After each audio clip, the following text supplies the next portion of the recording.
મંત્રી પરસોત્તમભાઈ સોલંકીના પુત્રનો રાજકીય પ્રવેશનો જે તખતો છે, દિવ્યેશ સોલંકીને 2027માં ચૂંટણી લડાવવા માટે પ્રયાસો થઈ રહ્યા છે. કોળી સમાજના અગ્રણીઓ પરસોત્તમભાઈ સોલંકીને મળશે.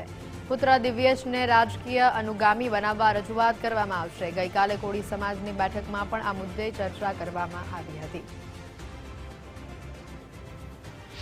કાલે સમાજની અંદર જે ઉત્સાહ હતો, જે કાર્યક્રમો થયા, જે સોશિયલ મીડિયાની અંદર પોસ્ટ અને વિડીયો વાયરલ થયા, એ સમાજની એક લાગણી બતાડે છે કે સમાજ આખો કોળી અને ઠાકોર બંને ઈચ્છે છે કે દિવ્યેશભાઈ સોલંકી 27માં ધારાસભ્ય પ્લસ મંત્રી થવા પડે.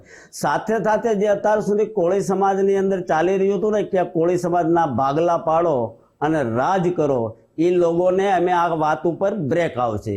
દિવ્યેશભાઈ હોય કે યુવાનોની સીધી જ વિચારધારા છે કોળી સમાજની કે બધા સાથે મળી અને કામ કરશું